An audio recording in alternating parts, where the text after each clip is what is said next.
সম্মানিত বন্ধুগণ, আসসালামু আলাইকুম। দূরে কাছে দেশে অথবা দেশের বাইরে থেকে প্রাণপ্রিয় বন্ধুরা ঠিক এই মুহূর্তে যেখান থেকে বাস্তব জীবনের গল্প শোনার জন্য আমার সাথে জয়েন করেছেন আমি আপন। আর যে আপন জীবনের গল্পের 949তম পর্বে আপনাকে বরাবরের মতো স্বাগতম জানাচ্ছি। বন্ধুগণ, আজ আমি আপনাকে শোনাবো নোয়াখালীর ছেলে মোহাম্মদ সজীবের জীবনের হৃদয় কাঁপানো চরম শিক্ষণীয় এক বাস্তব জীবন কাহিনী। বন্ধুরা, আজকের গল্পের টাইটেল যে 10 বিয়ে বসা সুন্দরী জেরিন এখন পাগল। 10 বিয়ে বসা সুন্দরী জেরিন এখন রাস্তার পাগল গল্পের টাইটেল। আপনি কি জানেন এই দুনিয়াতে সবচেয়ে ধারালো অস্ত্র, মারাত্মক অস্ত্র হচ্ছে একটা সুন্দরী নারী। একটা সুন্দরী নারী দিয়ে আপনি যত সহজে একটা মানুষকে কবজা করতে পারবেন, যত সহজে আপনার আয়ত্তে আনতে পারবেন, তত সহজে হয়তো পৃথিবীর অন্য কোনো অস্ত্র দিয়ে আনা সম্ভব হবে না। বন্ধুগণ, এই পৃথিবীর সবচেয়ে নরম জিনিস হচ্ছে মানুষের মন। আর সে মনটা যদি একবার কোনো বাঁধনে বাদ দিয়ে যায়, মনটা যদি কোনো জায়গায় একবার দুর্বল হয়ে যায়, তো সে মানুষের শরীরে যদি অসুর শক্তিও থেকে থাকে, সে বিড়ালের মতো দুর্বল হয়ে পড়বে।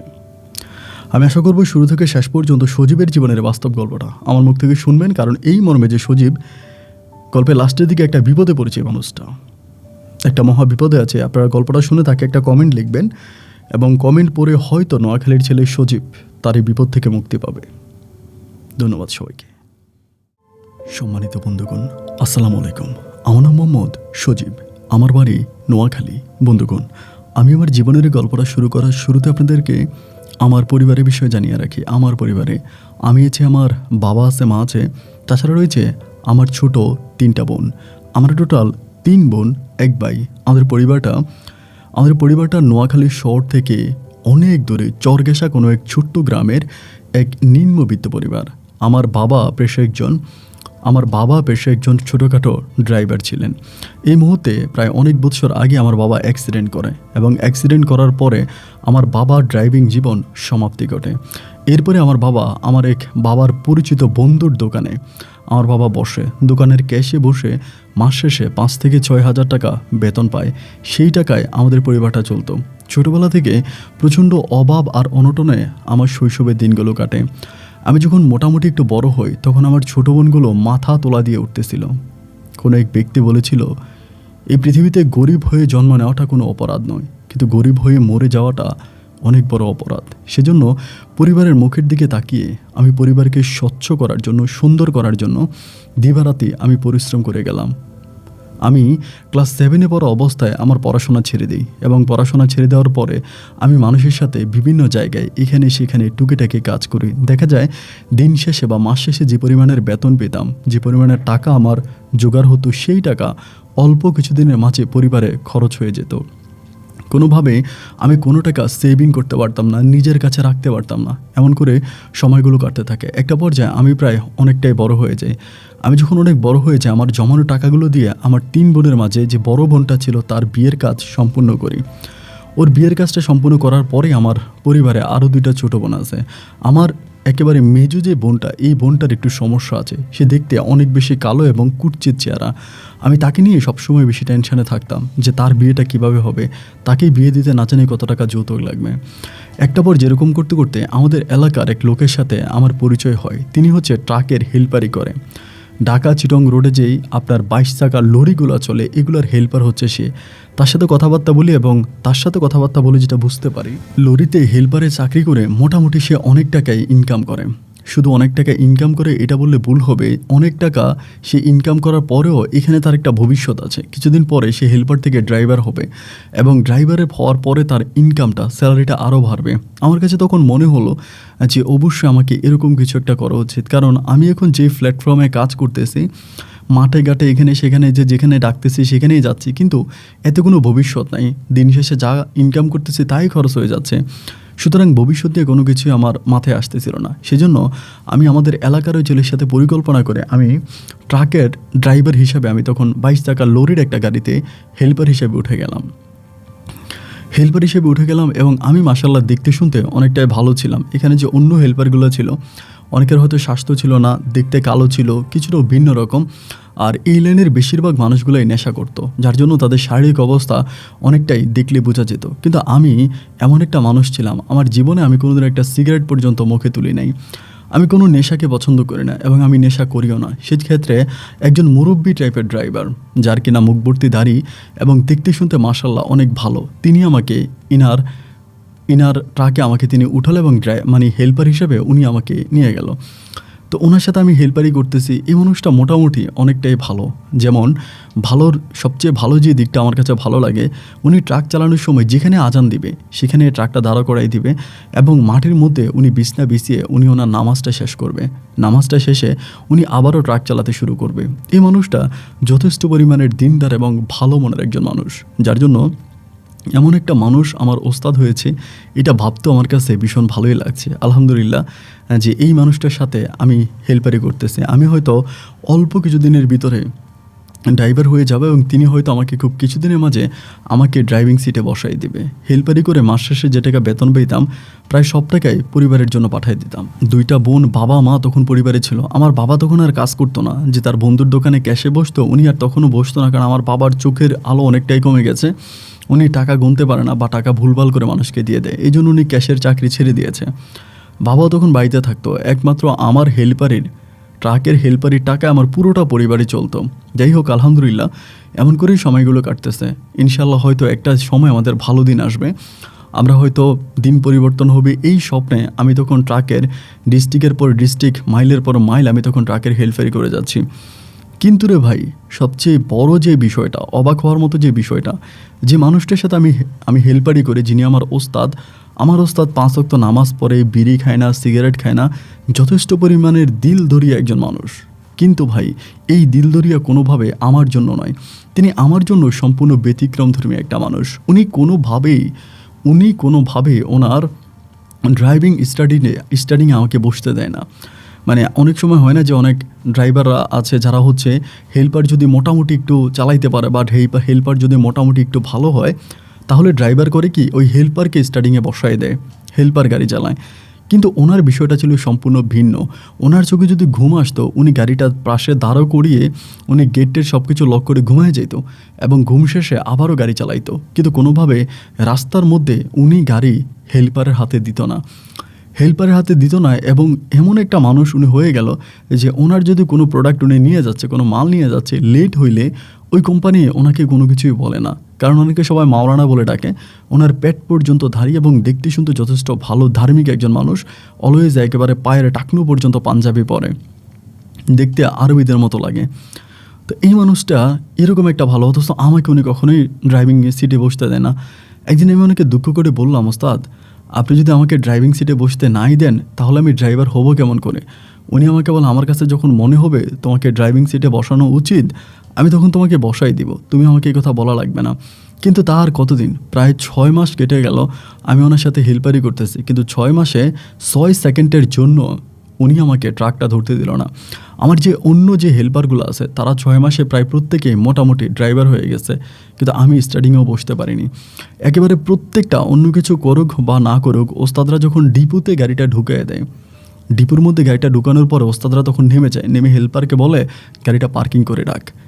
আর আমার ওস্তাদ গাড়িটা নিজে পার্কিং করে, গাড়ি লক করে, গাড়ি দেখে শুনে বুঝে তারপর আমাকে নিয়ে নামবে। উনি আমার হাতে কোনোভাবেই স্টার্টিং দিতে রাজি নেই। চিন্তা করলাম যে এই যদি হয় অবস্থা, তাহলে তো আমি আমার জীবনে কখনো ড্রাইভার হতে পারবো না। এবং আমি যে স্বপ্ন দেখেছিলাম যে একদিন আমি টাকা পয়সা ইনকাম করব, পরিবারের মুখে হাসি ফোটাবো, একদিন ভালো অবস্থার মধ্যে যাব, আমার জীবনে সে ভালো অবস্থা তো আর কখনোই আসবে না। এভাবে তো একটা জীবন কাটতে পারে না। আমি তখন চিন্তা করলাম যে কী করা যায়, আমাকে কোনো না কোনোভাবেই জায়গা থেকে উঠতেই হবে এবং ভালো একটা পজিশনে যেতেই হবে। কিন্তু ভালো পজিশনটা কি, আমি সেই ভালো পজিশনটা কোনোভাবেই খুঁজে পাচ্ছিলাম না। একটা সময় চিন্তা করলাম যে আমি আর হেল্পারি করব না, আমি ওনার সাথে হেল্পারি করব না এবং হেল্পারি আমি ছেড়ে দিব। আমি অন্য কোনো ট্রাকে উঠবো, অন্য কোনো লরিতে উঠবো এবং অন্য কোনো লরিতে যদি আমি উঠি তাহলে আমার দিন পরিবর্তন হবে, আমি অন্য কোনো লরিতে উঠবো। কিন্তু অন্য কোনো লরিতে আমি যখন উঠতে যাই, ট্রাকে উঠতে যাই, তারা যখনই তারা যখনই জানতে পারে যে আমি অমুকের সাথে হেল্পারি করেছি, আমার ওস্তাদের কথা, তারা তখন বলে যে না না না, ওর হেল্পারকে আমরা নিব না। তা আমি বললাম যে কেন নিবেন না, কারণটা কি? বলো, ওর সাথে যে হেল্পারি করে ওর হেল্পার কখনোই অন্য কোথাও যায় না, ওর সাথে হেল্পারই করে। ওর হেল্পার কখনো অন্য কোথাও যায় না। আর ওর হেল্পার যদি কখনো অন্য কোনো ড্রাইভারের কাছে চলে যায়, অন্য কোনো ট্রাকে উঠে, তাহলে সেই হেল্পার বেয়াদব। সুতরাং কোনো বেয়াদবকে আমরা সাথে রাখবো না, কারণ তিনি যথেষ্ট ভালো মানুষ, নামাজি, দিনদার। আমি তখন বুঝাইলাম যে নামাজি দিনদার হইলে উনি তো আমাকে কখনো স্টার্টিংয়ে বসতে দেয় না। তো উনি যদি আমাকে স্টার্টিংয়ে বসতে নাই দেয় তাহলে কি করে হবে? সবাই বলে সময় হলে সে ঠিকই দিবে। এটা সত্য যে তার এখানে হেল্পারি করে ড্রাইভার হতে অনেক সময় লাগে, তবে সময় হলে সে ঠিকই দিবে। একটা সময় মনটা অনেক খারাপ হয়ে গেল, অতিরিক্ত খারাপ হয়ে গেল। ওনার বাড়ি ছিল চিটংয়ে। তো এভাবে তারপরে আমি এখন ওই তার কাছে আমার দিন শেষে হেল্পারি করাই লাগে, তার আন্ডারেই থাকা লাগে। আমার আর কোনো রাস্তা খোলা নাই যে আমি অন্য কোথাও যাব বা অন্য কোথাও ড্রাইভিং করব, অন্য কোথাও কিছু করব, এরকম কোনো সুযোগ আর আমার মাঝে রইল না। আমি ওই ওনার সাথে, ওনার আন্ডারে ওনার সাথে আমার কাজ করা লাগতেছে। তো যাই হোক, আল্লাহ ভাগ্যে যা রাখছে তাই তো হবে, এর চেয়েও বেশি কিছু তো আর আশা করা যায় না। তো নিজের ভাগ্যের উপরে ডিপেন্ড করে পড়ে আছি, আল্লাহ যা করে ভালোর জন্যই করে, ওনার সাথে হেল্পারি করে যাচ্ছি। দিন রাতগুলো এভাবে পার হতে হতে একদিন হঠাৎ করে বৃহস্পতিবার রাতের বেলায় ওস্তাদ আমারে বলতেছে, এই তুই কি কালকে বাড়িতে যাবে? মানে আমাদের 3 দিন ছুটি আছে। পরে আমি বললাম যে না, আমি তো বাড়িতে যাব না, বাড়িতে গেলে আরও টাকা পয়সা খরচ, আমি এখানে থাকবো। আমারে বললো আমি বাড়ি যাব, আমার সাথে যাবি নাকি? আমি বললাম আপনার সাথে বাড়ি যাবো, এখন আপনি নিয়ে যাবেন নাকি? পরে বলে হ্যাঁ নিয়ে যাবো, চল আমার বাড়ি, চল আমার বাড়ি তো চিটং চকরিয়া। ঠিক আছে আমি যাব। পরে আমি আমার ওস্তাদের সাথে চিটংয়ের সেই জায়গার ভিতরে ওনার বাড়িতে আমি গেছি, উনি আমাকে নিয়ে গেল। তো বাড়িতে যাওয়ার পরে যেটা দেখলাম যে ওস্তাদের মা আছে, বাবা নাই, এবং তিনার ওয়াইফ আছে, এবং তার একমাত্র একটা মেয়ে আছে, নাম হচ্ছে সায়মা। তো মেয়েটা আমাকে দেখাইলো, কিন্তু অবাক করা বিষয় হচ্ছে ভাই, আমি জানি না, তা একমাত্র আল্লাহই ভালো জানে, ওস্তাদ দেখতে শুনতে এতটাই ফর্সা, এতটাই সুন্দর, একেবারে সম্পূর্ণ অ্যারাবিক লোকদের মতো লাগে। এবং ওস্তাদের যে বউ ছিল তিনিও মোটামুটি দেখতে শুনতে অনেকটাই সুন্দরী, খারাপ না। অথচ তার মেয়ে যে সায়মা ছিল, সে একেবারে, আমি কি বলবো, নিশিরাতের, মানে নিশিরাতে যেরকম কালো দেখা যায় না, পাতিলের নিচে গ্রামের মানুষরা রান্না করা পড়ে, পাতিলের নিচে যেরকম কালো, এরকম কালো চেহারা, মেচা কালো। আমি এরকম কালো জীবনেও দেখি নাই, অনেক কালো মানুষ দেখি, এরকম কালো দেখি নাই। তার দিকে তাকালে যেন ভয় লেগে যায়। আমি বিশ্বাস করতে পারতেছিলাম না যে এটা ওস্তাদের মেয়ে। ওস্তাদ আমাকে বললো যে এটা আমার মেয়ে। যাই হোক, এরপরের দিনই শুক্রবারে খাওয়া দাওয়া করলাম সকালবেলা করে, দুপুরবেলায় ওস্তাদ আমারে বলতেছে আমার বাড়িতে মেহমান আসবে, আমার মেয়েটারে দেখার জন্য তুই একটু থাকিস। তো আমি আর ওস্তাদ মিলে তখন কেনাকাটা বা বাজার সাজার শুরু করে অনেক কিছুই কাজ আছে আনুষঙ্গিক, এগুলো করলাম। এবং করার একটা পর্যায়ে তখন ওস্তাদের মেয়েকে দেখার জন্য তখন ছেলেপক্ষ থেকে লোক আসলো। ছেলেপক্ষ থেকে তারা আসলো, আইসা তারা মেয়ে দেখলো, দেখার পরে তারা ফিরে গেল। মানে তারা ডিরেক্টলি ওস্তাদকে মুখের উপর মানা করে দিল যে না, আসলে মেয়েকে তারা বিয়ে করাবে না, চলে গেছে।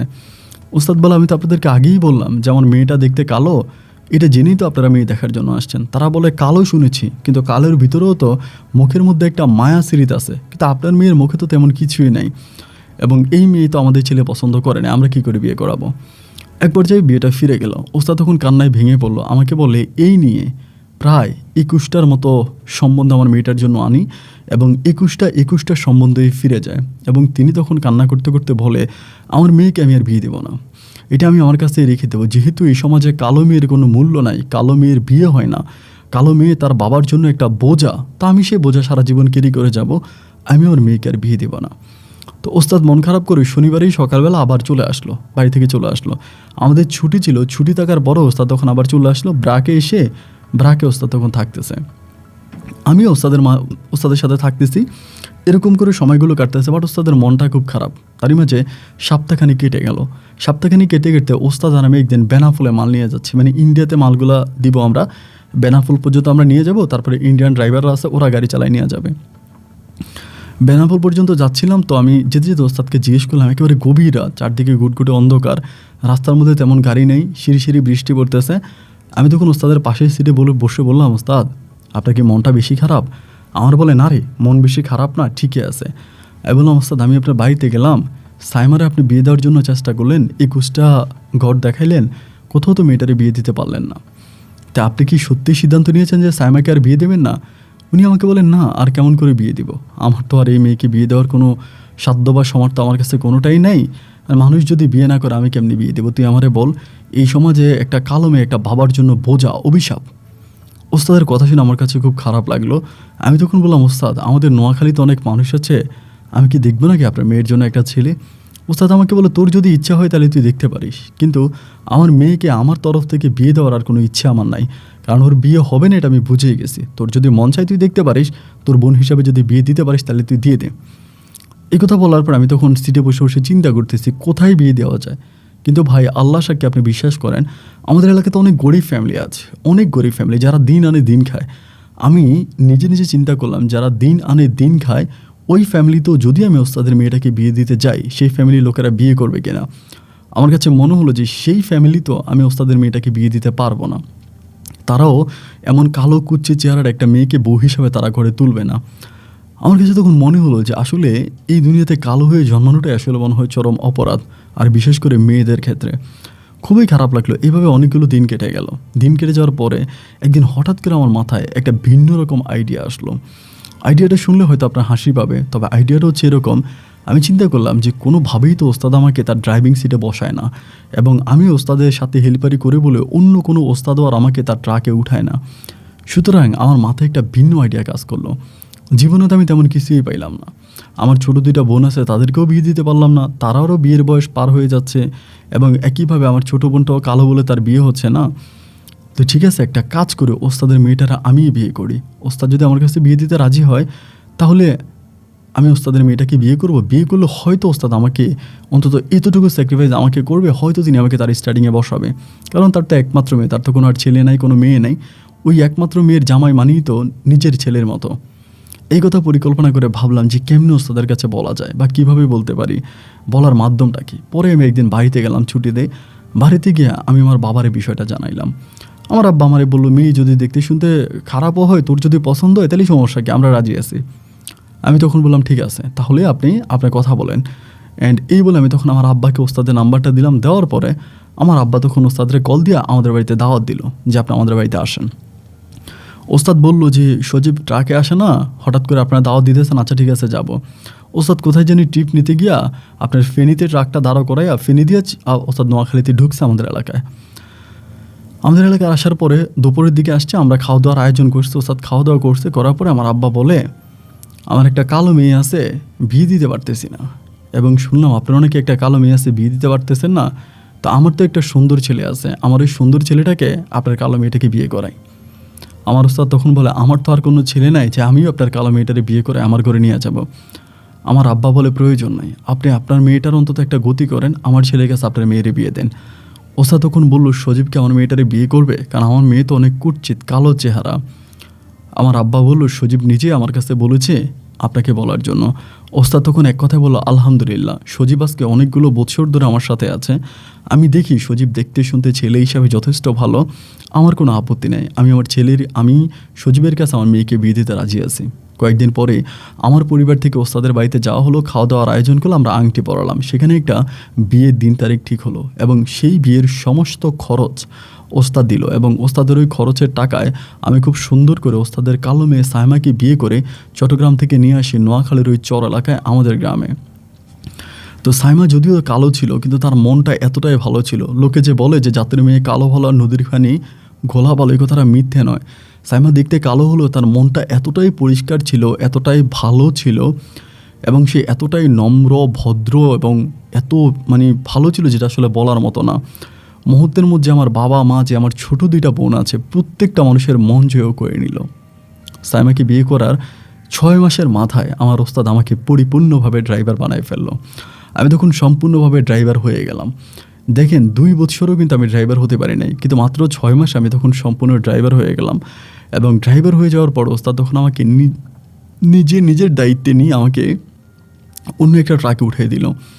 অন্য একটা ট্রাকে আমি উঠে গেলাম, দেন অন্য একটা ট্রাকে আমি তখন ড্রাইভ করতেছি। আলহামদুলিল্লাহ ভীষণ ভালো, দিন রাতগুলো খুব ভালোই কাটতেছে, টাকা পয়সা ইনকাম হচ্ছে, সর্বদিক থেকে ঠিক আছে। এমন করে চিটংয়েরই একটা ফ্যামিলিতে আমার ওস্তাদ তখন আমার বোনের বিয়ে ঠিক করে। আমার ইমিডিয়েট যে ছোটো বোনটা ছিল ওইটার আমরা তখন ওখানে বিয়ে দিই, এবং ওই ছেলের ভাইয়ের কাছেই একই পরিবারে আমার সবচেয়ে ছোটো যে বোনটা আছে আমার বোনটাকেও বিয়ে দিই।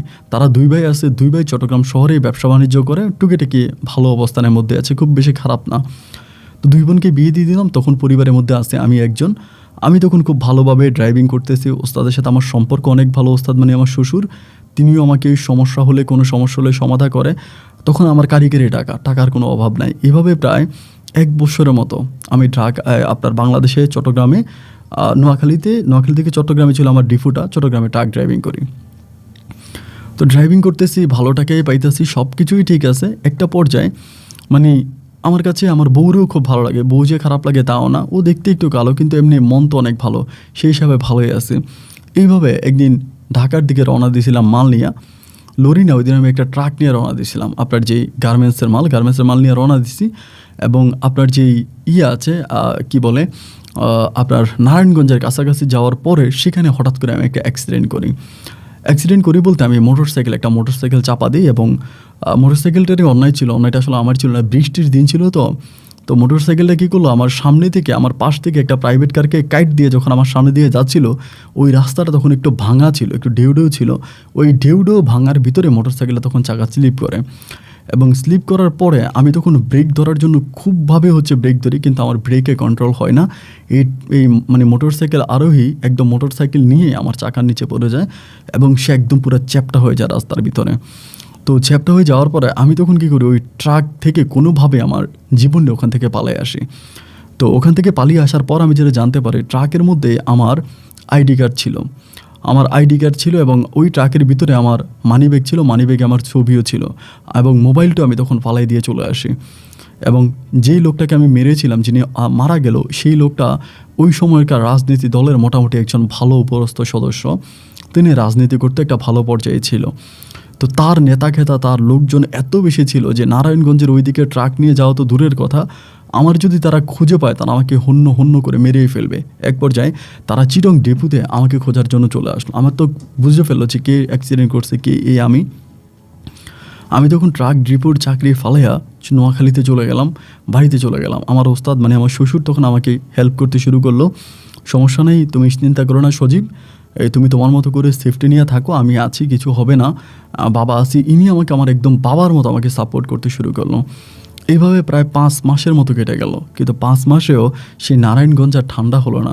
নারায়ণগঞ্জের ওই এলাকার মানুষ প্রতিটা মাঝে এরকম করে যে হঠাৎ করে পুলিশে যেরকম করে আপনার রেড দেয়, মানে পুলিশে যেরকম করে আপনার মোবাইল কোড বসায়, এরকম মোবাইল কোড বসানোর মতো সেই এলাকার নেতাকর্মীরা ট্রাক দাঁড় করাতে থাকে, এবং বিভিন্ন ট্রাকের মধ্যে আমাকে চেক করে আমি কোন ট্রাকের মধ্যে আছি।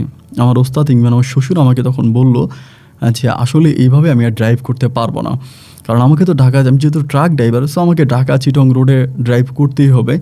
তো যেহেতু এরকম একটা অঘটন ঘটেই গেল, তো সেক্ষেত্রে আমি আসলে আর এখান থেকে বাঁচার কোনো উপায় নেই, বাঁচতে পারবো না।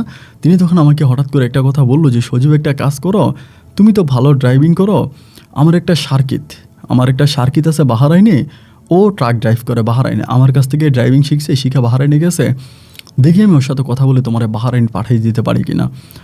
এই কথা বলে আমার শ্বশুর তখন ওই লোকটার সাথে ফোনে কথাবার্তা বলতে শুরু করে, তার ওই সার্কিটের সাথে, তার ওই ছাত্রের সাথে।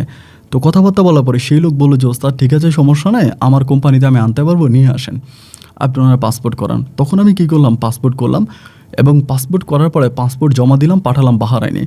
এবং বাহারাইনে পাসপোর্ট পাঠানোর পরে ওস্তাদের ওই মানে সার্কিট খুব কম সময়ের ভিতরে আমার ভিসাটাকে কনফার্ম করে দিল। এবং ভিসা যখন কনফার্ম হয়ে গেল, আমি তখন আলহামদুলিল্লাহ বাংলাদেশ ছেড়ে বাহারাইনের উদ্দেশ্যে রওনা দিলাম, এবং আমি খুব সুষ্ঠু সবলভাবে বাহারাইনে গিয়ে পৌঁছাই।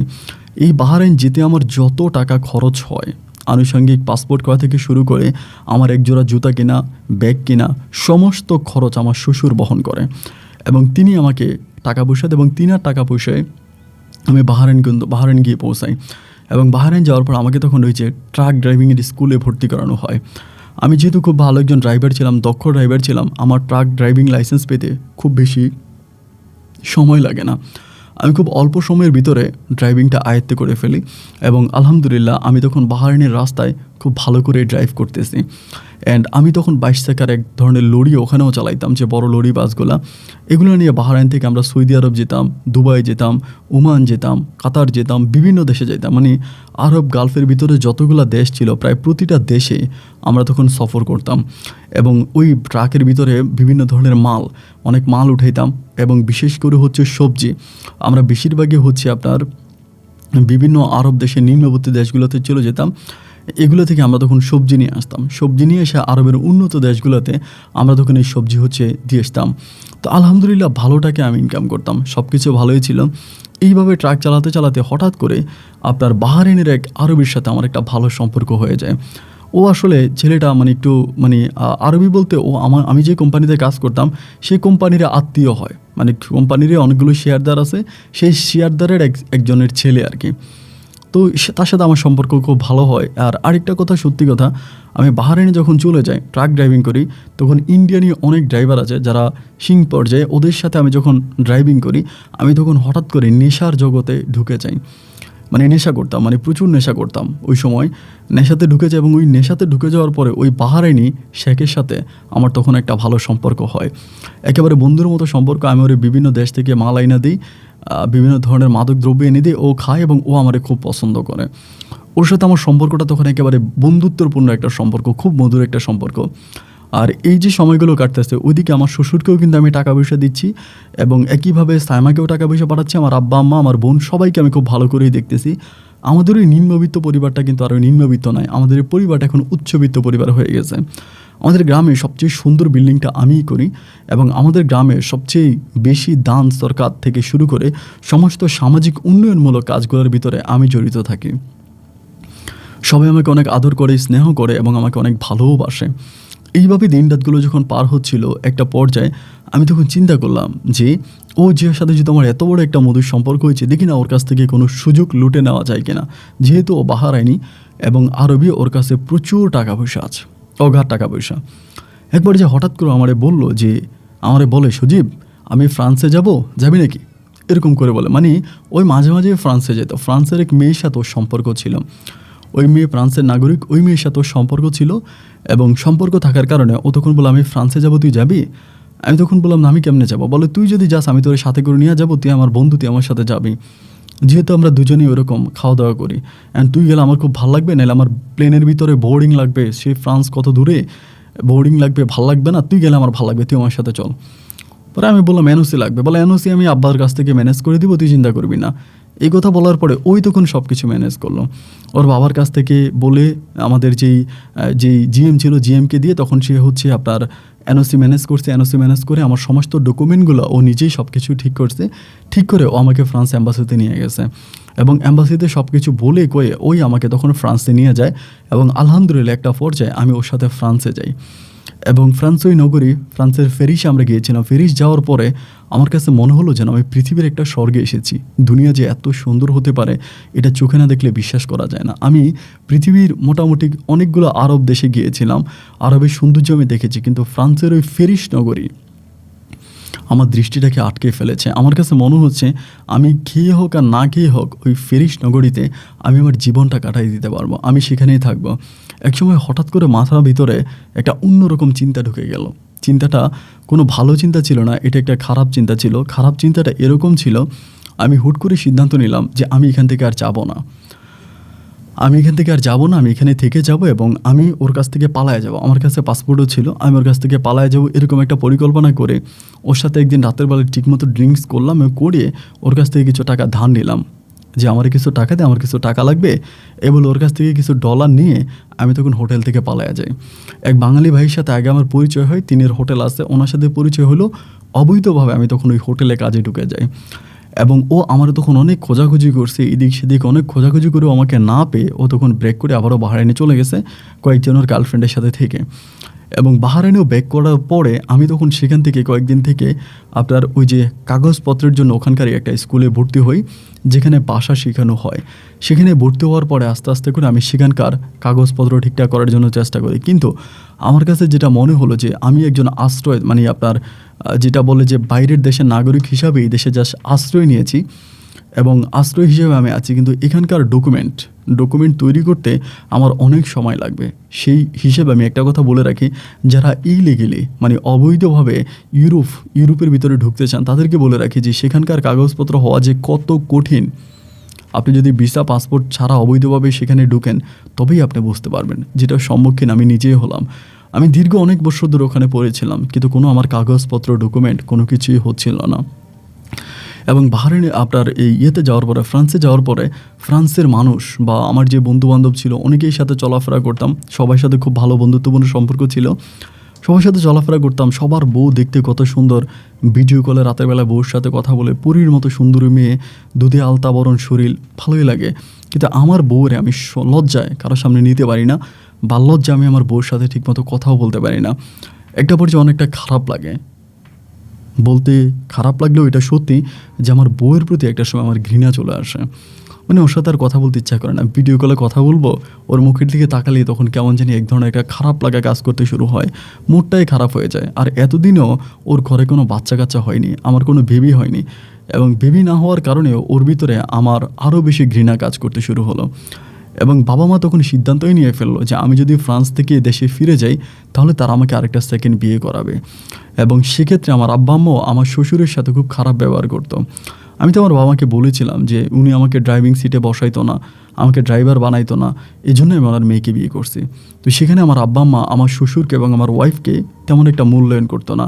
আমার শ্বশুরকে গেলেই বলতো যে 2 বছর আমার ছেলে আপনার হেল্পারি করেছে, তারা একটাবার আপনার সিটে বসতে দেন নাই, অথচ আমার ছেলে যখন আপনার মেয়েরই বিয়ে করছে 6 মাসের মাথায় আপনারা ড্রাইভার বানায় দিয়েছেন। আপনি তো মানুষ ভালো না, আপনি 5 ওয়াক্ত নামাজ পড়েন, রোজা রাখেন, দিনের পথে চলেন, দেখতে শুনতে ইমানদার দিনদার মূলেও আপনার ভিতরটা অনেক কালো, আপনি খারাপ মনের মানুষ, আপনার মন ভালো না। এই কথা বলে আমার শ্বশুরকে আমার আব্বা আম্মা অনেক কটাক্ষ করতো, অনেক খারাপ ভাষায় কথা বলতো। তো আমার শ্বশুর তখন একটা পর্যায়ে রাগ করে আর আমাদের বাড়িতে আসতো না, এবং আমার সাথেও উনি খুব বেশি একটা কথা বলতো না। ইনি তখন পুনরায় আবারও ওই ট্রাকে উঠে যায়। এই বুড়ো বয়সেও তিনি তখন ড্রাইভিং করেন। তো আমার তখন আমার আব্বা আম্মার সাথে মধুর সম্পর্ক ছিল, ভালো সম্পর্ক ছিল। আমি এখানে ওইখানে জায়গায় কিনতে আসি, আমি বাড়িতে মোটা অঙ্কে টাকা পাঠাচ্ছি, আমার আব্বা আম্মা এই জায়গায় ওই জায়গায় বিভিন্ন জায়গায় সম্পত্তি কিনে। এবং একটা পর্যায়ে আমি তখন অনেক হাই প্রপার্টি মানে হাই লেভেলের পিপলদের ভিতরে একজন হয়ে গেলাম আমাদের ওই এলাকার ভিতরে।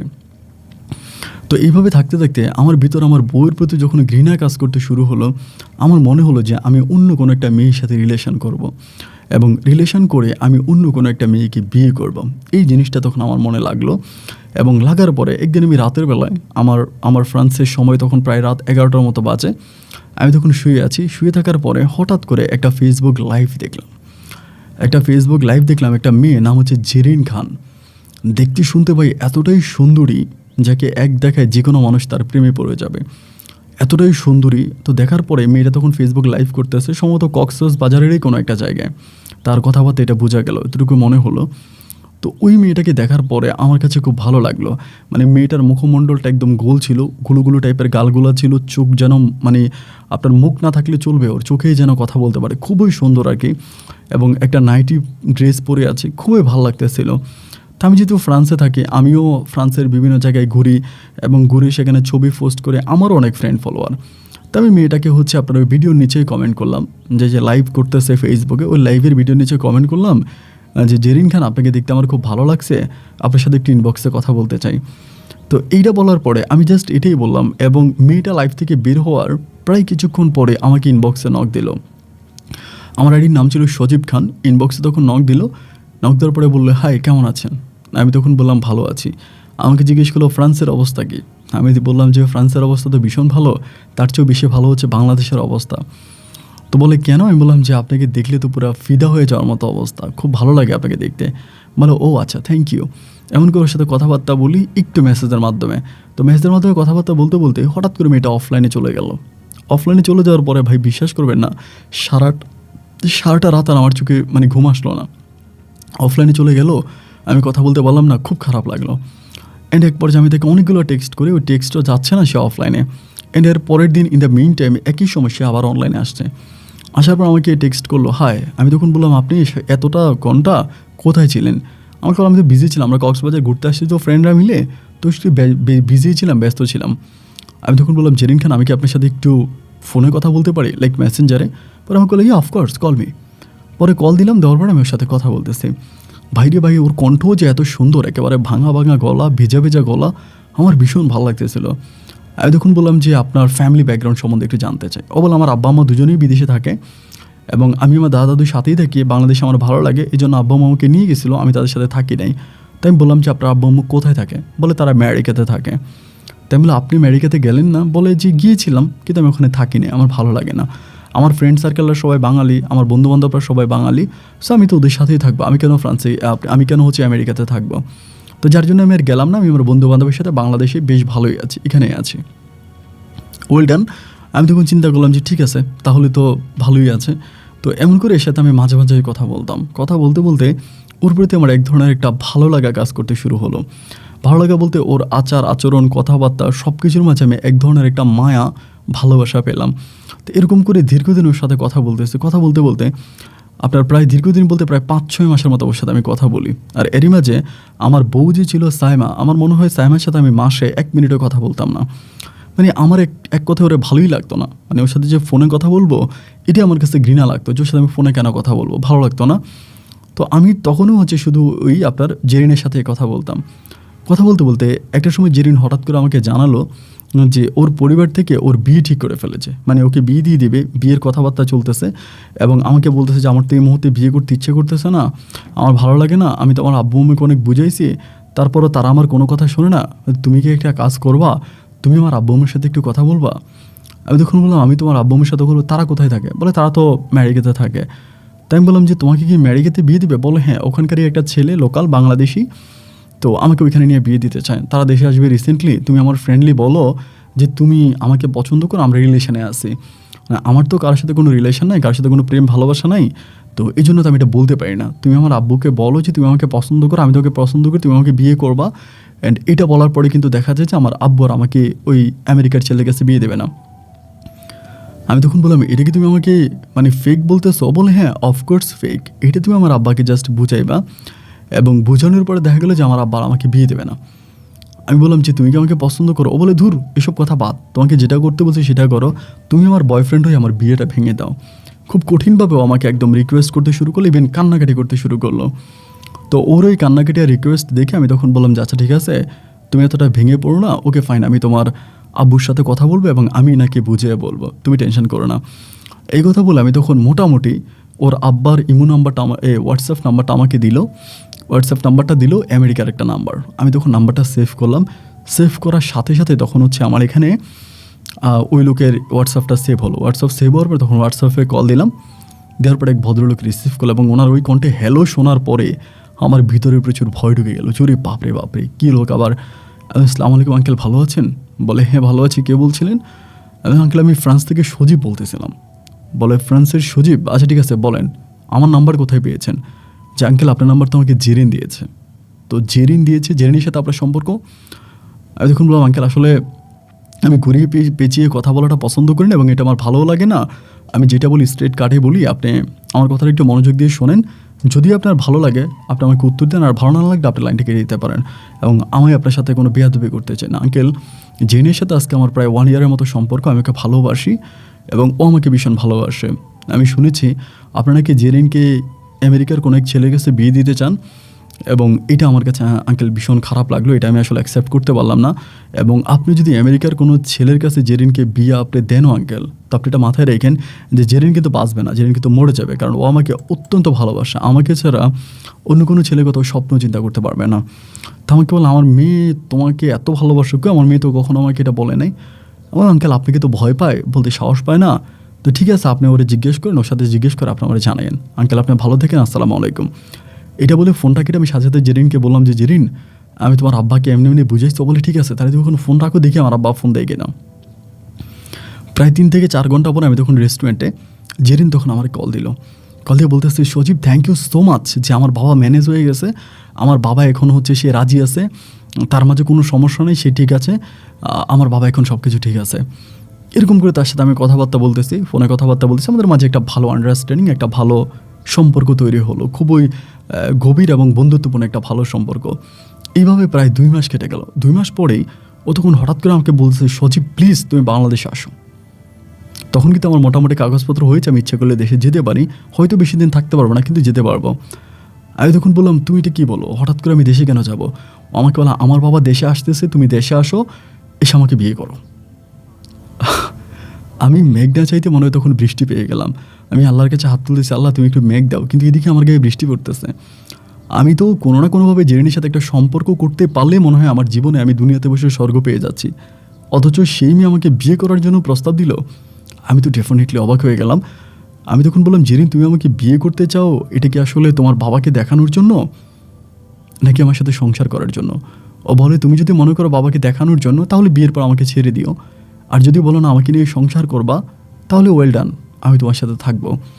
আমি তখন বললাম জেরিন আমরা বাঙালি মানুষজন, আমাদের কাছে বিয়েটা অনেক মূল্যবান, তোমার আব্বার কাছে হয়তো বিয়েটা তেমন কিছু না, আমার কাছে হয়তো বিয়েটা তেমন কিছু না, কিন্তু অ্যাজ একজন বাঙালি পিপল হিসাবে বিয়েটা আমার কাছে অনেক ইম্পর্টেন্ট।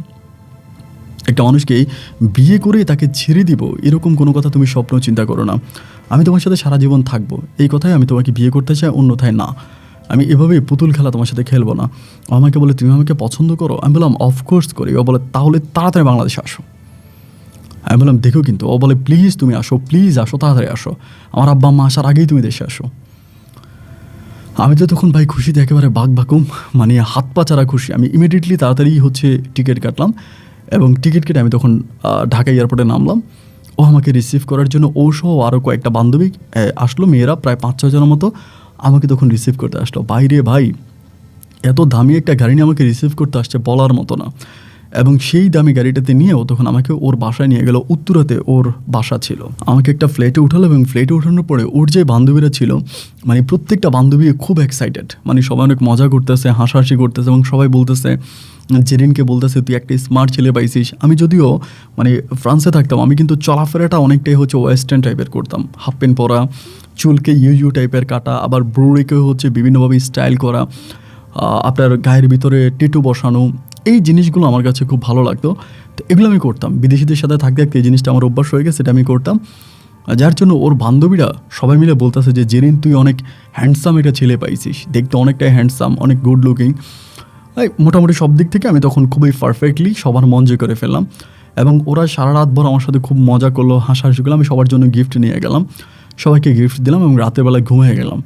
আমি একাই ঘুমাইছি, জেরিনের রুমে, আমি আমার রুমে। এবং সকালবেলা আমি তখন জেরিনকে বললাম যে জেরিন তুমি যেখানে থাকতেছো এটা কি? বলে আমার নানা নানু হজ করতে গেছে, দাদা দাদু হজ করতে গেছে, তো তারা সৌদি আরবে, এখন আমার আব্বু আসবে, তো তুমি প্লিজ আমার আব্বুকে যেভাবেই পারো ম্যানেজ করবা। আমার আব্বু আজকে রাতের মধ্যে আসবে, রাতে বাবুর ফ্লাইট, বাবা বাংলাদেশে আসবে রাতে, বাবা মা দুজনেই আসবে, এবং তুমি তাদের সাথে খুব ভদ্রভাবে কথা বলবা, আমার কোনো সমস্যা নেই, তোমার বাড়ি নোয়াখালী, তুমি গরিব। আমি তখন বললাম যে আমার আব্বা আম্মাকে যদি দেখতে চাই, এবং এই পর্যন্ত কিন্তু আমি জেরিনকে আমার আগের বিয়ের বিষয়টাতে বলি নাই, আমি যে একটা বিয়ে করছি বা এটা আমি বলিনি, কিন্তু আমি বলেছি আমার বাড়ি নোয়াখালীতে, আমি গ্রামের ছেলে, এটা বলেছি। ও আমাকে বলে তুমি গ্রামের ছেলে, নোয়াখালী তোমার বাড়ি, এগুলো বাবাকে বলো। আমি বললাম যদি আমার আব্বা আম্মাকে দেখতে চাই, বলে এটা আমি ম্যানেজ করে নেবো, সমস্যা নেই। তো দুপুরে খাওয়া দাওয়া করলাম, করার পর আমাকে বলে ঠিক আছে তুমি এখন আপাতত একটা হোটেলে উঠো, গ্রামে যাওয়ার দরকার নাই, যে কোনো একটা আবাসিক হোটেলে উঠো, এবং উঠার পরে আমি তোমাকে যখন ফোন করবো তখন তুমি আমাদের বাসায় চলে আসো। আমি তখন বলে আজকে করবো? ও বলে আজকে রাতে মেবি আর করা হবে না, কালকে সকালে করব। তো বিকেলের দিকে খাওয়া দাওয়া করে ওদের বাসা থেকে আমি ফ্রেশ হয়ে বেরিয়ে গেলাম, ঢাকারই একটা সুনামধন্য আবাসিক হোটেলে উঠলাম। রাতের বেলা ওর সাথে কথা বললাম, ও ওর বাবা মাকে রিসিভ করার জন্য এয়ারপোর্টে গেল। আমি তখন বললাম তোমার আব্বা মা আসতেছে? বলে হ্যাঁ আসতেছে। এবং এয়ারপোর্ট থেকে সে তার বাবা মাকে রিসিভ করলো, ইভেন ভিডিও কল আমাকে দেখাইলো তার বাবা মাকে। আমি দেখলাম আলহামদুলিল্লাহ তার বাবা মা অনেকটাই দেখতে তার মতো এবং খুবই সুন্দর, কিউট। তাদেরকে নিয়ে তখন বাসায় আসছে, এসে আমার সাথে রাতে কথা বললো 1 ঘন্টা কথা বলে কালকে সকাল 11টার মধ্যে তুমি আমাদের বাসায় আসবা। আমি আব্বাকে সব কিছু বুঝিয়ে রাখছি, মোটামুটি সব কিছু ঠিক আছে, বাট কোনোভাবেই কিন্তু মিস করা যাবে না। আমি তখন বললাম আরে না, পিস্তলের বুলেট মিস হতে পারে, এটা মিস হবে নাকি? এন্ড পরের দিন তখন 11টা বাজে, একটা পাঞ্জাবি, সাদা পাঞ্জাবি পায়জামা পরে আমার মতো করে যতটুকু হ্যান্ডসাম হওয়া যায় আর কি, মানে একটু নম্র ভদ্র হওয়া যায়, ওই নম্র ভদ্র হয়ে আমি তখন ওদের বাসায় আসলাম, মানে জেরিনের বাসায়। আসার পরেই তো মানে ওই লোক তো আমাকে দেখে অবাক, তিনি বলতেছে oh my God it's just good looking. আমাকে খুব পছন্দ করলো এবং বললো যে ঠিক আছে, থ্যাংক ইউ সো মাচ, যে আমার মেয়ে তোমার মতো একটা ছেলেকে পছন্দ করেছে এবং তুমি আমাকে সব কিছু জানিয়েছো, অ্যান্ড অলমোস্ট তোমাকে আমার খুব পছন্দ হয়েছে। আমি তখন বললো কোথায় থাকো? আমি বললাম যে ফ্রান্সে থাকি। এবং আমার ডিটেলস জানতে চাইলে আমি কিছুটা বিষয় হাইড করলাম, যেটা আমি জেরিনের সাথে আলোচনা করে হাইড করলাম। আমার স্টাডি বা পড়াশোনা তো আমি তেমন করি নেই, বাট আমি তো থ্রুলি ইংলিশ বলতে পারতাম, এই জন্য আমি পড়াশোনা করছি, গ্র্যাজুয়েশন কমপ্লিট করছি ফ্রান্স থেকে। এই মিথ্যাগুলো আমি জেরিনের মাধ্যমে আমি ওর বাবা মাকে বললাম। তারাও তখন শুনে বললো যে ঠিক আছে ফাইন, তোমার বাবা মাকে ডাকো, তোমার প্যারেন্টসকে ডাকো। তো জেরিন তখন এখানে বলতেছে আব্বু তুমি প্লিজ একটু শোনো, ওর বাবা মা তো গ্রামে থাকে, ওদের বাড়ি হচ্ছে নোয়াখালী, এখন ওর বাবা মা হুট করে গ্রাম থেকে আসলে তোমার সোসাইটির সাথে তো যাবে না, এবং তোমার সোসাইটির সাথে যাবে না, এই জন্য তোমার ওর আব্বা আম্মাকে বাদ দাও। ওর আব্বা আম্মাকে পরে আমি ওর আব্বা আম্মাকে দেখছি, ওদের গ্রামে গেছি, ওর আব্বা আম্মা অনেক ভালো, ঠিক আছে, বাট তারা এই মুহূর্তে হুটহাট করে এসে ওর সাথে আমাকে বিয়েটা দেবে না, ও তো ফ্রান্সে থাকে, ওর বাবা মা হয়তো অন্য কিছু মনে করতে পারে, এই জন্য তুমি আপাতত আমার সাথে ওর বিয়েটা করাই দাও, আর ওর বাবা মা যদি আসে তাহলে তোমার সোসাইটির সাথে তো যাবে না। ওর বাবা তখন বলতেছে না এটা তো হতে পারে না, একটা ছেলেকে আমরা একটা ছেলের কাছে আমাদের একমাত্র মেয়েকে আমরা বিয়ে দিব, তো সেখানে তো আমরা অবশ্যই ছেলের ফ্যামিলি দেখব এবং ছেলের বাবা মা আসছে কি আসে নাই, নাকি ছেলে আগে বিয়ে করছে এই সেই। যখন বলছে আগে বিয়ে করছে ভাই, তখন আমার কলিজার নিচে একটা চিপ মারছে যে আল্লাহ এটা কী বলে। মানে আমার তখন খুবই খারাপ লাগছে যে এইটা কী ধরনের কথা বলে। পরে আমি বললাম যে না না আঙ্কেল, এই ধরনের আসলে কোনো কিছুই না, আমার আব্বা আম্মা আছে, আপনি চাইলে আমি আমার আব্বা আম্মার কাছে নিতে পারবো, জেরিনের কথা আপনি বাদ দেন। পরে তিনি আমাকে বলতেছেন না, তুমি যেহেতু নিজেই বলতেছো তোমার আব্বা আম্মার কাছে আমাকে নিয়ে যাবা, তাহলে আমার মনে যে ডাউটটা ছিল ডাউটটা কেটে গেল। আমরা তো জাস্ট 4 দিনের জন্য আসছি, আমিও জব করি, তোমার আন্টিও জব করে, আমাদের তো আসলে অতটা সময় নেই দেশে থাকার মতো। তো প্লিজ আমরা কালকে বিয়ের আয়োজনটা করি, কিন্তু আমার একটা শর্ত আছে। আমি তখন বললাম আঙ্কেল কী শর্ত, আপনি আমাকে বলেন। তিনি আমাকে বলে দেখো আমি এখন বিয়ের কোনো অনুষ্ঠান করতে চাই না, যেহেতু তোমার বাবা মা নাই, আমি তোমার বাবা মায়ের মনে কোনো রকম কষ্ট দিতে চাই না, তারা মনে কষ্ট পাবে যে তাদের ছেলেকে আমি বিয়ে করাচ্ছি, তারা থাকবে না। এই জন্য আমি জাস্ট আমার মেয়েকে আর আমার 2-1 বন্ধুবান্ধব রেখে আমি বিয়ের কাজটা সম্পন্ন করতে চাই, এবং এরপরে প্রয়োজনে আমি তোমার আব্বা আম্মাকে এনে আমি প্রয়োজনে আবার ছুটি নিয়ে এসে তারপরে বড় করে একটা অনুষ্ঠান করে বিয়ে দেবো, তুমি কি বলো? আমি বললাম আঙ্কেল আপনি যেটা ভালো মনে করেন সেটাই করেন। এবং তার পরের দিনে জেরিন আমাকে বললো, মানে জেরিন আমার সাথে বিকেলবেলা দেখা করলো, দেখা করে বলতেছে শোনো কালকে তো বিয়ে, সুতরাং তোমার তো অবশ্যই কোনো কিছু করতে হবে, মানে আমাকে কিছু না কিছু দিতে হবে, তাই না? এভাবে কি আমাকে বিয়ে করবা? তোমার আব্বা আম্মা না থাকলে তাতে কী হয়েছে, আমার আব্বার তো বন্ধুবান্ধবরা আসবে, তাদের সামনে আমি অপমান হব না? এই বলে মোটামুটি ও সেই সময় মানে সেই সাথে আমার সাথে গিয়ে প্রায় 15 লাখ টাকার উপরে, 15 থেকে 16 লাখ টাকার ও গোল্ড কিনে ফেললো। গোল্ড এবং আপনার হীরার আপনার আংটি করে মোটামুটি 15-16 লাখ টাকার মতো, আপনার 16-17 লাখ টাকার মতো হবে ও জিনিসপত্র কিনেছে। এবং এগুলো লাগবে, কারণ এগুলো তো না লাগলে ওর ফ্রেন্ডদের সামনে, ওর বাবা মায়ের সামনে ও ছোটো হয়ে যাবে। তো এটা মনে করে আমি তখন নিলাম, ও আমাকে এগুলো সব তোমার কাছে রাখো, কালকে তোমার কোনো বন্ধুবান্ধব আছেই দেশে? আমি বললাম যে না ওরকম কেউ তো আমার নাই। আমার ঠিক আছে, কেউ যেহেতু তোমার নাই, তুমি একাই সব কিছু নিয়ে চলে আসবা, আমি আব্বাকে ম্যানেজ করব। তো পরের দিন একইভাবে আমি সব গোল্ডগুলো নিয়ে হোটেল থেকে মোটামুটি রেডি হয়ে আমি ওদের বাসায় গেলাম। এবং যাওয়ার পর আমি একটা বিষয় খুব অবাক হয়ে গেলাম, ওর আব্বা বললো যে তার আব্বার কিছু বন্ধুবান্ধব আসবে বা এরকম এরকম হবে, কিন্তু সেখানে আমি জাস্ট একজন কাজীকে দেখতেছি আর 2জন মানুষ তারা খুবই নর্মাল পোশাক পরে আসছে, মানে মধ্যবিত্ত ফ্যামিলি মনে হচ্ছে। ওই মানুষগুলোর সামনেই তখন জেরিনের সাথে আমার বিয়ের কাজ সম্পূর্ণ হলো। মানে ওর বাবা আমাকে বললো দেখো আমি আমার বন্ধুবান্ধবদেরকেও আনি নাই, কারণ আমার ফ্রেন্ডদেরকে আমি যদি বলি আমার ফ্রেন্ডরা আমাকে বলবে যে তোর মেয়েকে বিয়ে দিচ্ছিস, তুই এত টাকা পয়সার মালিক, আমেরিকাতে থাকিস, ওখানে তার কোটি কোটি টাকার বিজনেস, তো সেখানে তোর মেয়েকে বিয়ে দিচ্ছিস, ছেলের পরিবার থেকে কেউ নাই। আমার মেয়ে বিষয়টা হয়তো ওভাবেই দেখতেছে না, আমি হয়তো দেখতেছি না, কিন্তু আমার ফ্রেন্ড এটা এভাবে দেখবে না, তো ওরা ভিন্নভাবেই দেখবে, যার জন্য আমি আমার ফ্রেন্ডদেরকে আনি নাই। তো এইভাবে জেরিনের সাথে আমার 20 লক্ষ টাকা কাবিনে বিয়েটা কমপ্লিট হলো।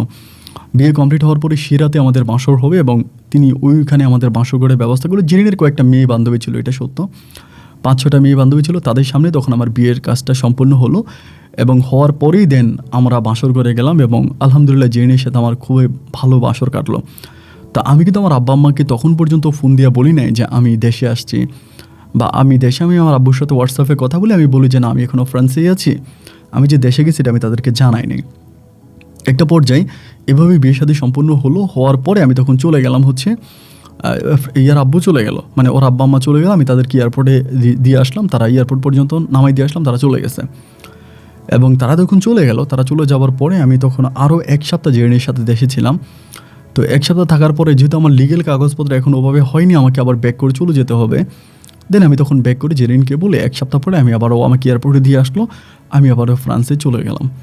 তো ফ্রান্সে যাওয়ার পরে আলহামদুলিল্লাহ ফ্রান্সে আমি খুব ভালোই আছি, আমার তেমন কোনো সমস্যা নাই, সর্বদিক মিলিয়ে আমার দিনকালগুলো খুব ভালোই কাটতেছে। অলওয়েজ জেরিনের সাথে কথাবার্তা বলতেছি ফোনের মাধ্যমে।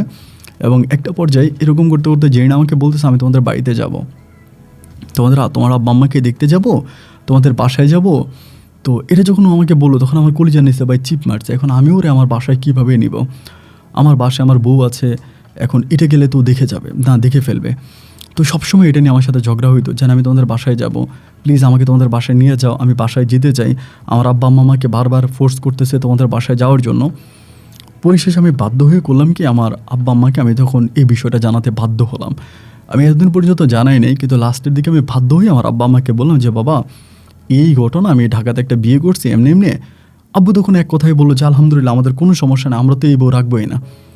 তাই আমি তখন বলি যে কীভাবে বিদায় করা যায়, তোমরা বিদায় করো। তো যেই টাকা কাবিন হলো, কাবিনের টাকা আমি তখন আমার আব্বাকে দিয়ে দিলাম। আমার আব্বা তখন কাবিনের টাকা দিয়ে সাইমাকে ওর আব্বাকে ডেকে আনলো, ডেকে এনে সাইমার আব্বার হাতে সাইমাকে তুলে দিল এবং দিয়ে আমি তখন মোবাইলের মাধ্যমে যতটুকু তালাক দেওয়া যায় 3 তালাক মোবাইলের মাধ্যমে যেভাবে হয় হুজুরকে সাক্ষী করে আমি তখন সাইমাকে তালাক দিয়ে দিলাম।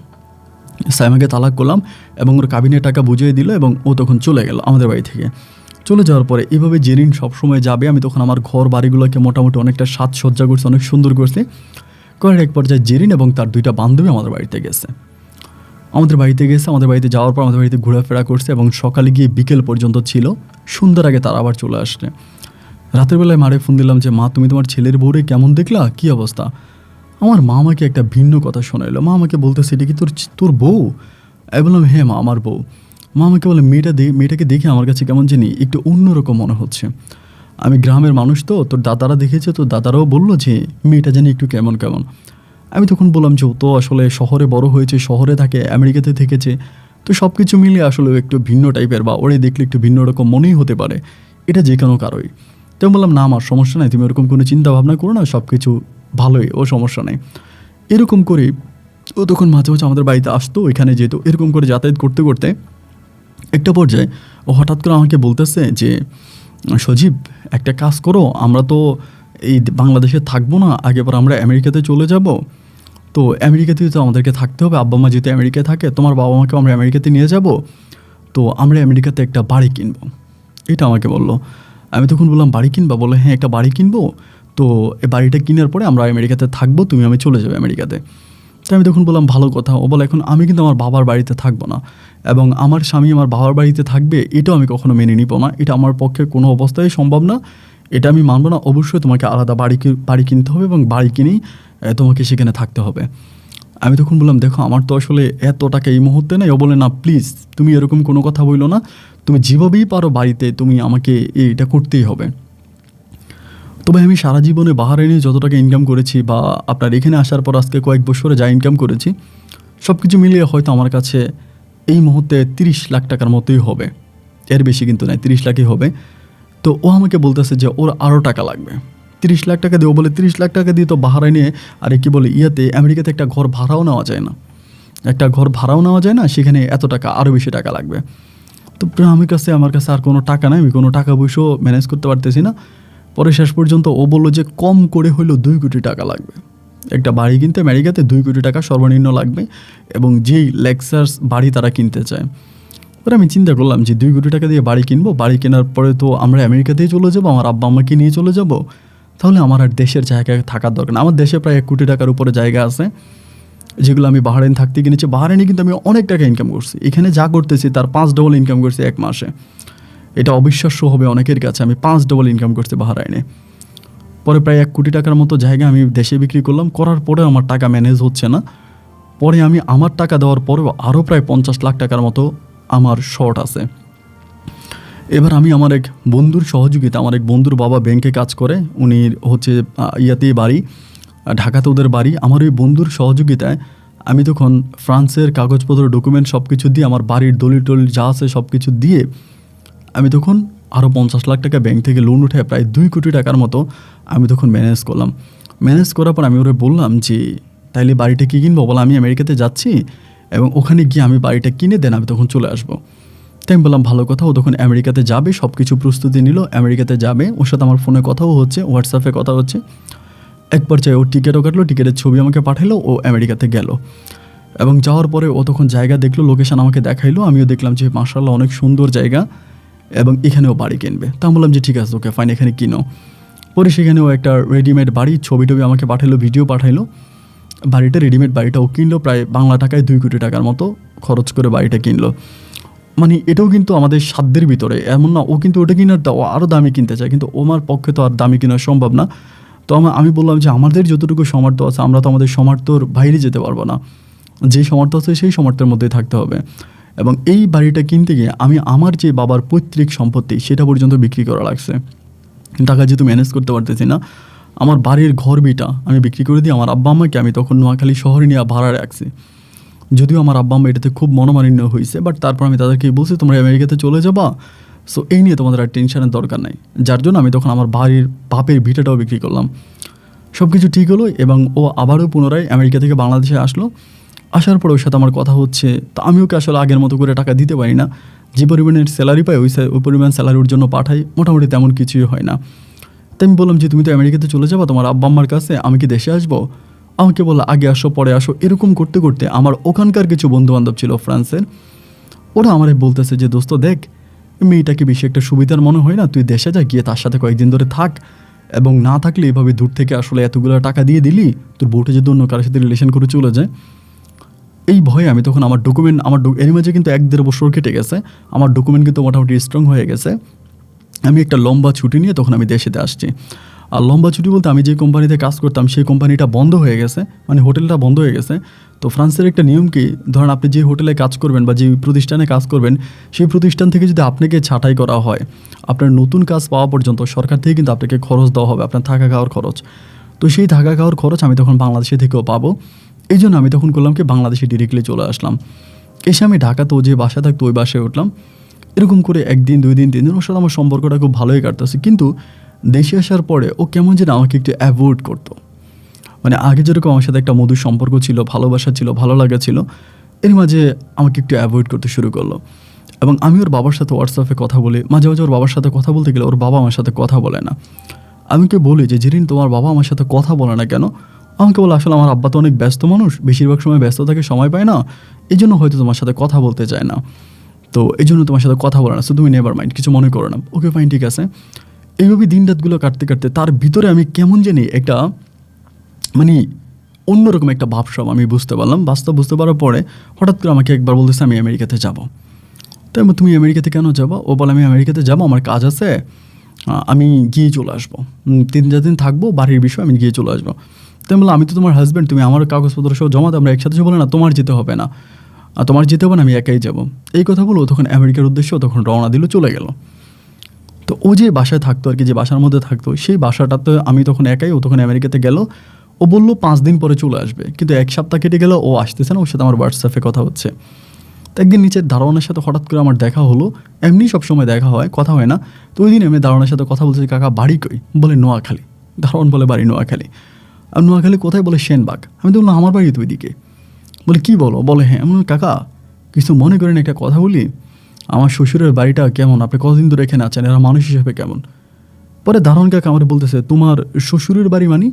আমি বললাম যে এই বাড়িটা কি আমার শ্বশুরের না? বলে না, এটা তো একটা রেস্ট হাউস, যেখানে বিদেশিরা এসে মাঝে মাঝে থাকে, এবং এটা রেন্টের বাড়ি।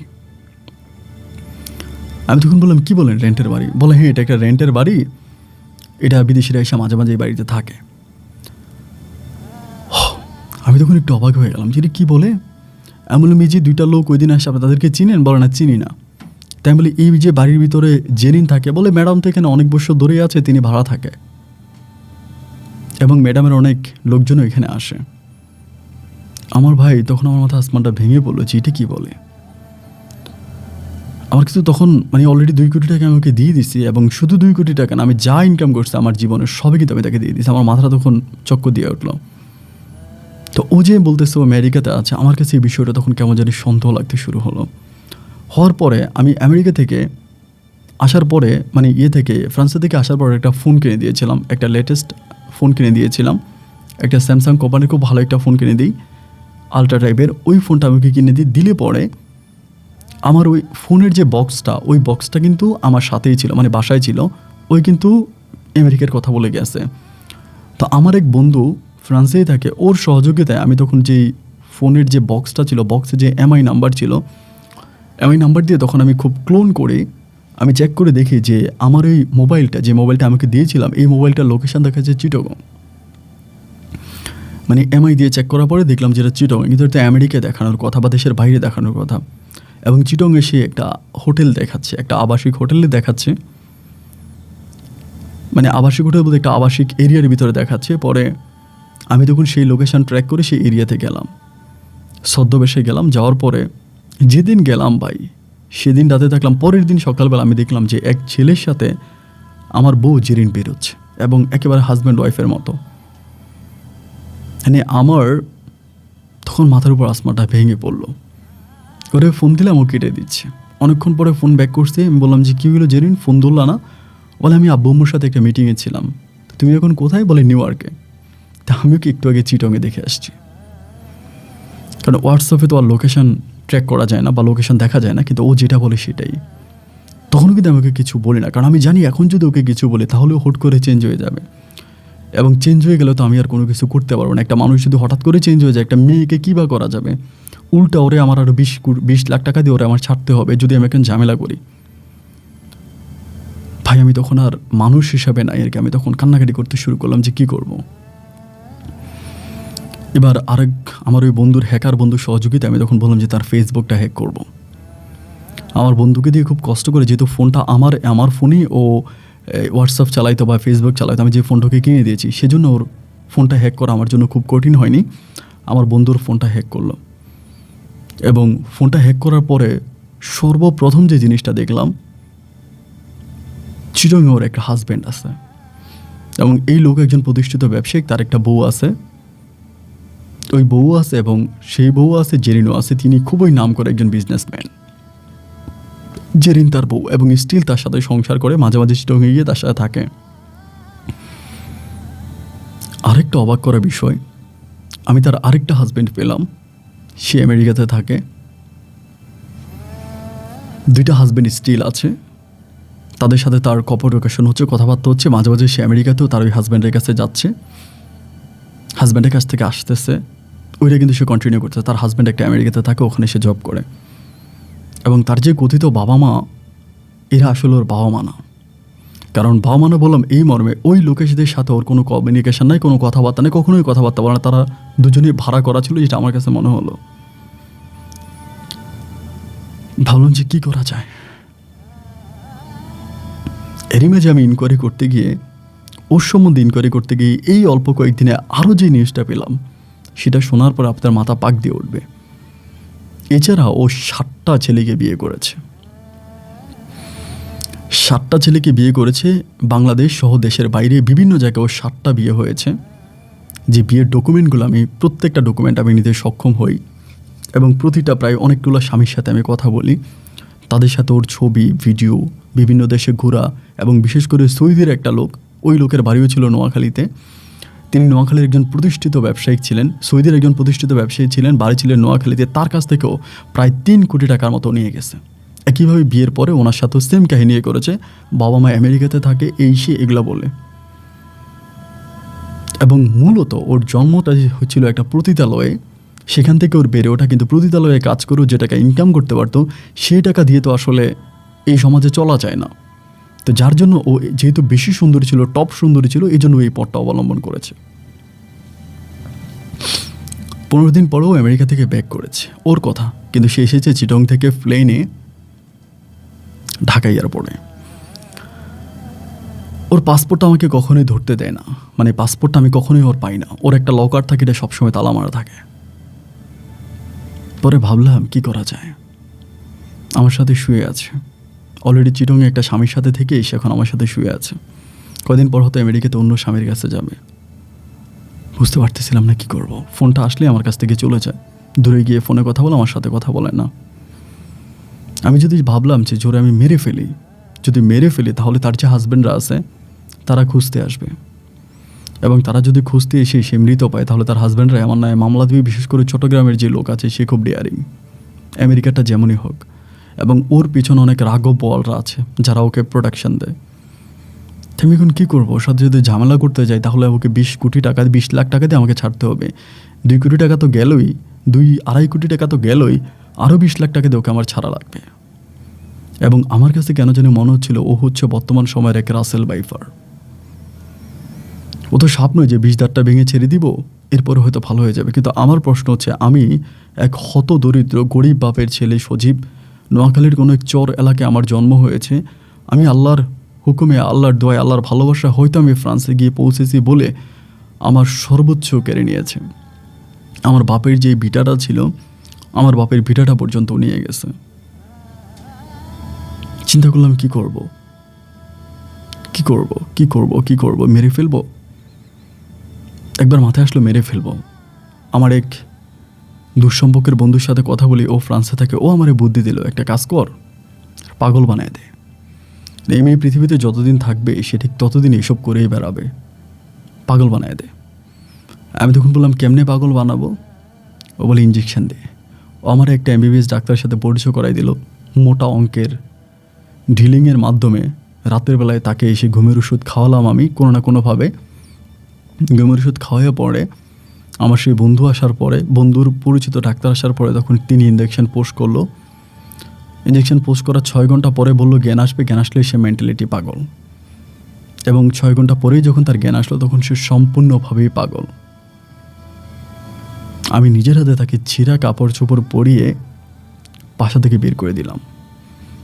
আমার দেখতে খুব ভালোই লাগলো যে 10 বিয়ে বসা সুন্দরী জেরিন এখন রাস্তার পাগল হয়ে হাঁটতেছে। বাসা থেকে বেরিয়ে গেছে। আমি তখন সহ্য করতে না পেরে তখন চলে আসি হচ্ছে আপনার ফ্রান্সে, আবারও ফিরে যাই। তখন আমার আব্বা আম্মা ভাড়া থাকতো, নোয়াখালীতে ভাড়ায় থাকতো। ফ্রান্সে যাওয়ার প্রায় 4 মাস পরে হঠাৎ করে দেখলাম ওরে রাস্তায় অনেকেই ভিডিও করে।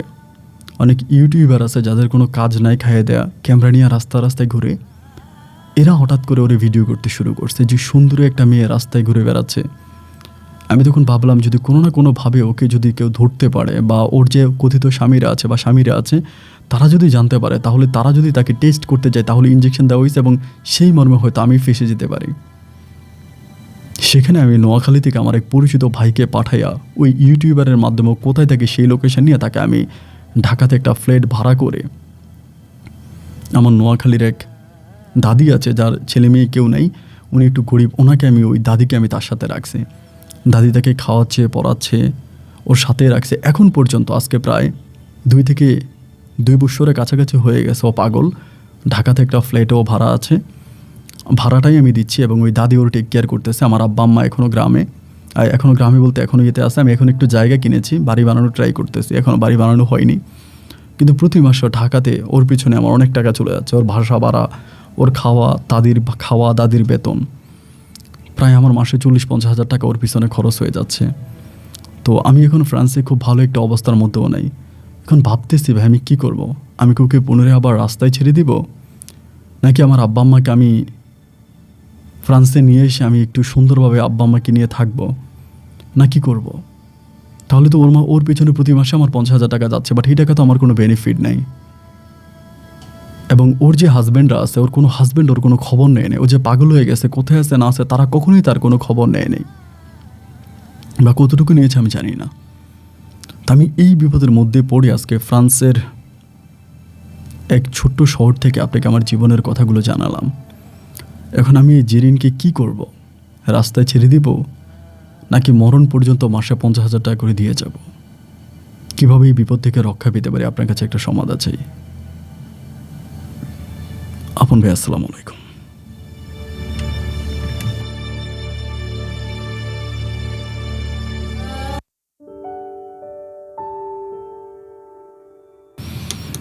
গল্পটা যখন রেকর্ডিং স্টার্ট করি তখন আপনাদেরকে বলেছিলাম যে সজীব ভাই তার গল্পের শেষের দিকে সে নিজে একটা বিপদে আছে। আপনাদের কমেন্টের মাধ্যমে সজীব হয়তো তার এই বিপদ থেকে রক্ষা পাবে। 10 বিয়ে বসার সুন্দরী জেরিন এখন রাস্তার পাগল। কথাটা শুনতে আমার কাছে ভালোই লাগলো। এর থেকে ভয়ানক কিছু হয়তো করে ফেলতো সেটা যদি নোয়াখালীর ছেলে না হয়ে অন্য কোনো ডিস্ট্রিক্টের ছেলে হতো। তবে আমার দৃষ্টিতে মনে হয় যে নোয়াখালীর ছেলেগুলো আসলেই ট্যালেন্ট, আসলেই বুদ্ধিমান।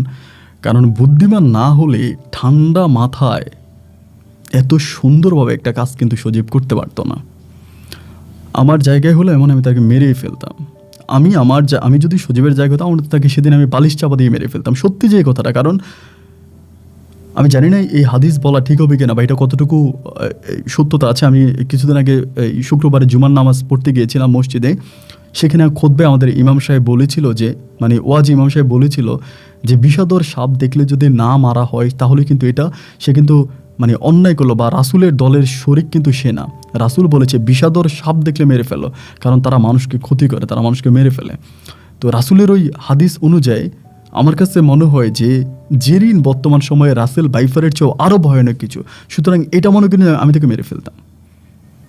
সে জায়গায় মেরে ফেলে আমি নিজেও কিন্তু ফেসে যেতাম। আসলেই কিন্তু সজীব যদি জেরিনকে মেরে ফেলতে সে কিন্তু ফেসে যেত। আগে পরে লাশ নেওয়া হতো, লাশ ইনকোয়ারি করা হতো এবং এটা কিন্তু মিডিয়াতে চলে আসতো। আগে পরে সজীব ফাঁসতো, কিন্তু সেটা না করে সে নিজের বউ রেখে এমন একটা কাজ করেছে সেখানে সাপও মরেছে, লাঠিও ঠিক আছে, কিন্তু বেচারা এখন বিপদে আছে, কি করা যায়? আমার মাথায় তেমন কোনো আইডিয়া নাই। আমার ওনার সাথে যখন কথা হয়েছে শুধু এটাই বললাম যে ভাই আমি আপনার গল্প রেকর্ড করব এবং আমার ফ্রেন্ড ফলোয়ার যারা আছে তারা আপনাকে অবশ্যই আইডিয়া দেবে, আপনি আপনার আইডিয়া অনুযায়ী কাজ করেন। এবং সজীব এখন মোটামুটি ভালো আছে, তিনি ফ্রান্সেই আছে, সেখানে টাকা পয়সা ইনকাম করতেছে, তার বাবা মাকে নোয়াখালীতে ভাড়া রেখেছে এবং তিনিও নোয়াখালীতে একটা জায়গা কিনেছে, সেই জায়গায় হয়তো কিছুদিনের মধ্যে উনি বাড়ি করবে, করে তার বাবা মাকে ওখানে সমদেশে নিয়ে যাবে। এখন পর্যন্ত সে আর বিয়ে করে নাই এবং জেরিনকে সে প্রতি মাসে 50,000 টাকার মতো খরচ হচ্ছে, জেরিনকে ঢাকারই সুনামধন্য একটা ফ্ল্যাটে রাখতেছে এবং ওই মহিলাকে দিয়ে তার খাওয়া দাওয়ার সমস্ত রকমের দায়িত্ব সে নিচ্ছে।